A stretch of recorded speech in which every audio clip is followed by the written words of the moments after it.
Chapter 5: The Functions of the United Nations. In the last lesson, we familiarized ourselves about the United Nations.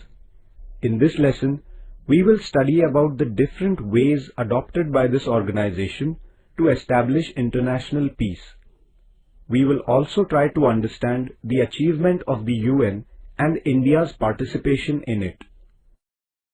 The Charter of the United Nations spells out the important methods of resolving the international conflicts. Accordingly, international disputes, conflicts and disagreements can be resolved by the two following methods. 1. Peaceful methods. The UN lays a special emphasis on resolving conflicts through peaceful methods. The UN expects that the nations that have disputes or disagreements would solve them through negotiations, mediation or goodwill. 2. Method of direct action. If the issues are not resolved by peaceful means, then the UN uses the method of direct action. In this method, UN uses the peacekeeping forces of its member countries against the aggressor nations.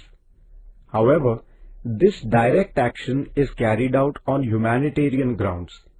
The UN has carried out such humanitarian interventions in countries like Korea, Congo and Somalia to solve their problems.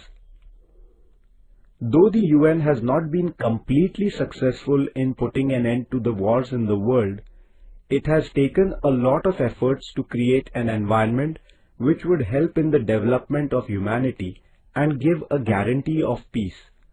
The UN has made a significant contribution in the areas of conservation of environment, rights of the children, empowerment of women, etc.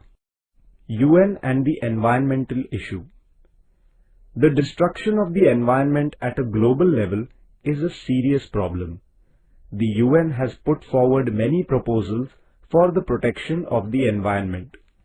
It has organized many important conferences to make the countries understand the seriousness of the issue, initiate a discussion amongst them, and solve the question through their cooperation. In 1972, a conference was organized at Stockholm, Sweden. This led to the finalization of the environmental program of the UN. Thereafter, an international commission was set up on development and environment. It put forward the concept of sustainable development.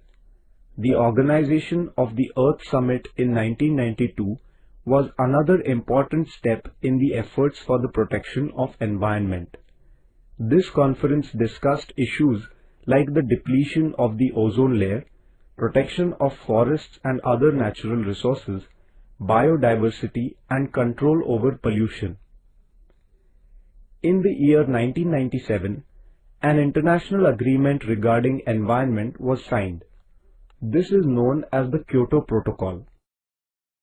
India accepted this agreement in 2002. She has also actively participated in all the efforts for environmental conservation at the global level. India has given priority to the issue of environmental protection while deciding her economic, industrial, trade and other policies.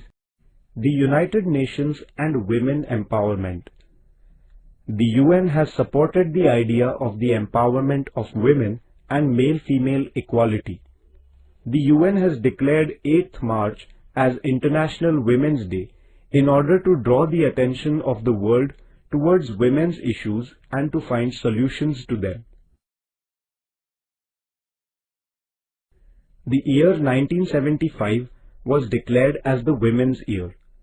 Not only that, 1976 to 1985, an entire decade was declared as the Women's Decade. This organization has set up training institutes and an independent fund for the development of women all over the world. The UN collects information about the different problems relating to women. On the basis of this, it takes important decisions and implements them. India's participation in the activities of the United Nations. India is a founder member of the UN. she has accepted all the aims and objectives of the organization. India has played a very important role in the peacekeeping functions of the UN. Quite recently, the Indian peacekeeping force in Somalia carried out tasks like digging wells, supplying water, running schools, providing health services, etc. This work of the Indian peacekeeping force is a matter of great pride for us. Disarmament. In order to keep the pace of development and economic prosperity, it is necessary to have peace and stability in the country. For this, disarmament becomes important. Though attempts are being made for international peace, some nations seem to be escalating the arms race. This arms race can create an environment of mistrust and suspicion among nations. Disarmament refers to the idea that international peace can be established if armaments are destroyed, their production is stopped, or there are limits on the use of armaments. In 1959, the UN declared universal and comprehensive disarmament as its objective. India's policy of disarmament. India has supported disarmament and has always responded to the efforts of the UN for disarmament. India has a principled opposition to nuclear weapons because the world faces the threat of a nuclear war. She has supported the policy of nuclear disarmament at the international level. No first use of nuclear weapons is the most important principle of India's nuclear policy.